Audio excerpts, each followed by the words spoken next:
Right, guys, today we're going to talk about samurai and money.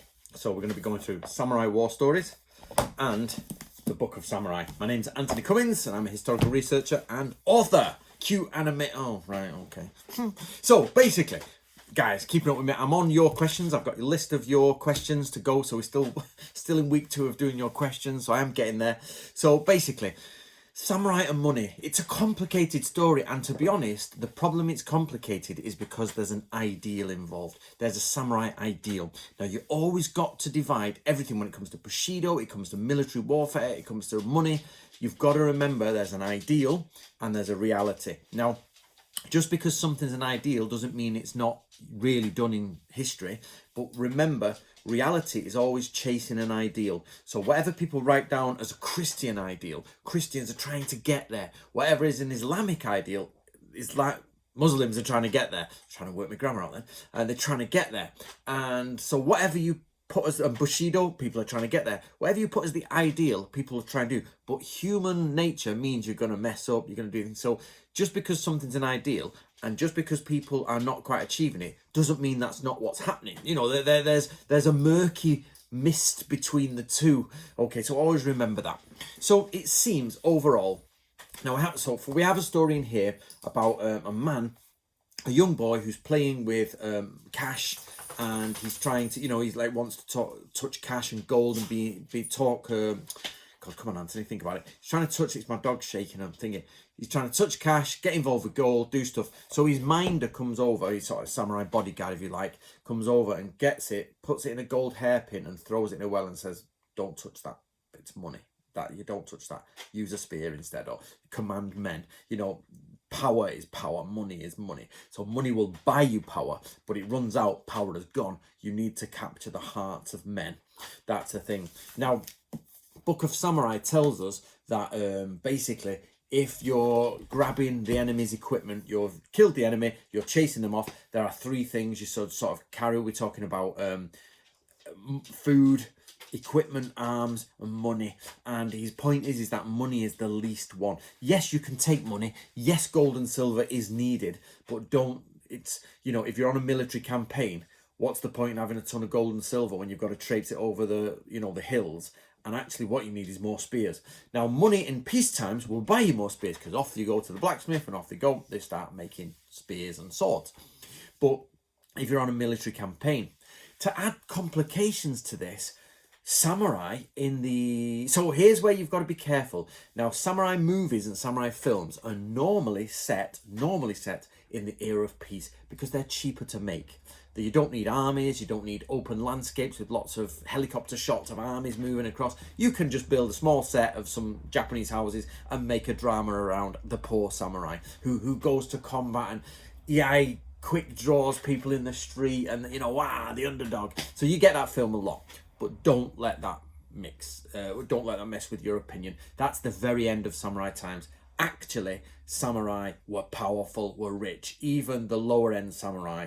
So they say koku is the amount of rice you would need for 1 year to exist, and some samurais are on 25 koku. So for example, take Jesus, it's early in the morning.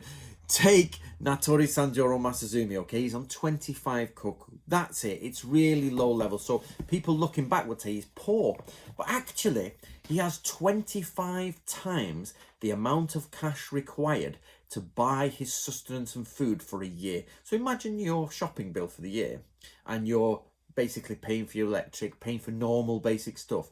You've got about, probably, once you calculate it all in and it starts pulling it down and everything, I don't really know the mathematical calculation for it. Koku's a difficult one. Basically, he's probably got 10 times the average wage of a normal person. So the normal person's got a house or lives in a house. He does, but he's got 10 times the wage coming in. Do you know what I mean? So they're not poor people, and he's at the lower end of the spectrum. And don't forget, the man who wrote this book is actually head of a school with students, giving him cash. And then, of course, he's next to the Lord. He's actually one of the Lords. So he's always got little gifts coming from the Lord, little things. They take, not bribes, but there's gift giving. Let me tell this to the Lord. So everybody's gift giving each other. So probably he's a pretty well off. He hangs around with, not royalty, but with top level samurai, he's not poor, even though 25 koku, everyone goes, oh, is that it? Some people are on 4,000 koku.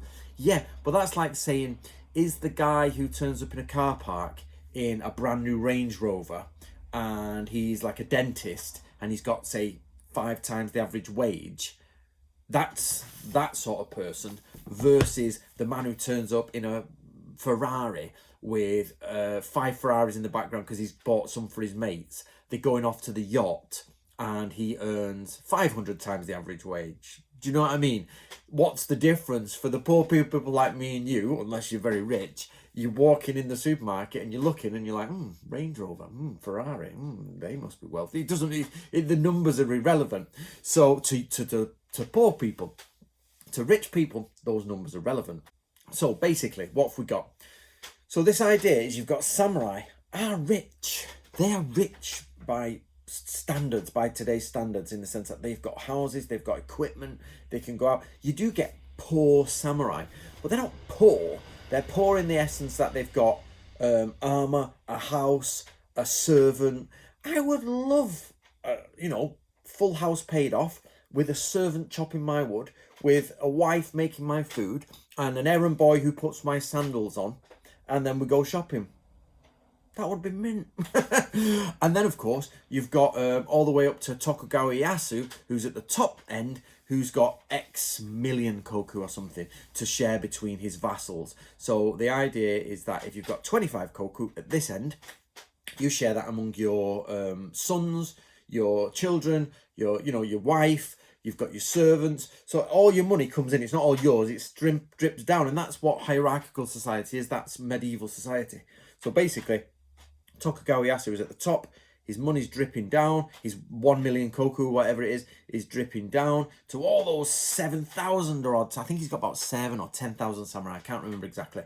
I know other Kishu domains have about 7,000. So you've got like 7,000 servants, samurai. So don't get the idea that samurai don't have money just by watching films and listening to like this, oh, you don't deal with money. They have it. But the point is, don't idolize money. Don't be like, oh, money, yeah, I need... Because it's not real power. One of the samurai say that if you're going to do anything, give your children a good name, but don't give them cash. You can leave a child with a good name with no cash, and it's all right. Now, what do we mean by good name? So let me give you an example. I call this my J.K. Rowling example. So she's Harry Potter, yeah? J.K. Rowling is worth, what, 300, 400 million pounds or dollars or whatever. And she's worth hundreds of millions of dollars. But what if tomorrow she lost it all, yeah? For whatever reason, it's all gone. Yep. Now, and it goes to someone else. So it goes to Joe Bloggs. So for some reason, all of J.K. Rowling's money goes to Joe Bloggs. There it is. So Joe Bloggs has got 300 million. Goes out, starts spending it. Nobody knows who Joe Bloggs is. Bob or whatever. And by the time Bob has got rid of all that money and he goes to make more money, he's going to struggle. He's in the same position as everyone else. He had power, he had money, but he has it no longer. J.K. Rowling could literally be at beggar's door with a can of beans in her hand, and that's it. Say, all right then, I'm going to lend £10,000 on the bank. I'm going to write a new book, give it to my publisher because they're all waiting for it, make a few more million. Because her name is powerful. So if your name is Tokugawa in old Japan, and it's literally, you are from the Tokugawa family, you could be penniless and travel the country in style because people would put you up everywhere. Imagine how if J.K. Rowling, what he'd said, I'm going on a tour of the UK, who will host me? Okay, the travel would get paid, she'd be in the best places, it'd be like, so names are important to samurai. So it's not one of these, oh, it's a Bushido ideal, forget the money, only worry about your name. It's true, only worry about your name, because name or popularity or power generates cash. If you have popularity and power, you can generate cash. So that's where samurai have to be careful. On a military campaign, don't go after the cash. You've got to carry it. Bury it if you have to. Take the food. Take the weapons. They're what you're going to need. If you've killed the enemy, you can come back and get the cash if you really want it. If you're in peacetime, but that war is you going out to Grand Lab. God, I can't spot. My God, what is wrong with me? So going out to grab land. Why do you want land? Because it creates money and power. It creates wealth. So that's the thing. Samurai have a very complicated relationship with money. They don't want to touch it. They don't want to focus on it. They think you should throw it all away and work on your power of your name instead. But at the same time, the name and the power brings cash in so that you can give it to other people who support you. So imagine I've got problems, I've got some issues going on with some neighbours or something, and suddenly I can pull in 100 men. And I've got money, say my books have sold millions, right? And I've got cash, and I go, okay, you know what? Those 100 people who follow me in Natura Ryu, I'm going to give you £250 each. $300, $400 each. Turn up to my house for the weekend. Food will be on. I will rent all the local cottages, rent them all. I've got problems with someone. So now, what does it feel? That's power. So you start turning up. But the police would then turn up. And what makes them more powerful is the money that funds them. I'll tell you what, police officers would be the first to turn into criminals if they didn't get the wage. They're used to authority, they're used to power. Imagine that the money goes and society starts collapsing. Do you think police are going to be the ones who are going to keep it going? No, they're going to be the first to start forming the big gang, because the police are the biggest gang of them all. And that's some of that often is said, is like police are the biggest gang of all because they've got the most money, which actually the army is the biggest gang of them all. And probably the Chinese army is the biggest gang of them all at the moment because they're the ones. So guys, when you're talking about samurai money, in your dojo, at your dojo, you shouldn't be touching money. Normally, a traditional dojo, the top student takes money, or somebody at the side. You never give it direct to the man. Because it's not nice to touch it. But that money doesn't go to that student. That money goes to the head guy. It's left for him in an envelope, and he will take it. He gets the money. So samurai love money. They love power. They love accumulating wealth and power. But they don't buy, or they try not to buy ostentatious things like, look at my finest clothes. Look at that. Of course, that's not true wholly, because we do know that in the Edo period, samurai started dressing more feminine, started dressing like, look at my this silk and look at that. Obviously, they're human, so they go a bit mad with the cash. But people like Tokugawa Ieyasu, who had the most, is apparently like, no, I'll wear the simplest things. I'll eat the simplest meals. I just want power. And that's what he wants.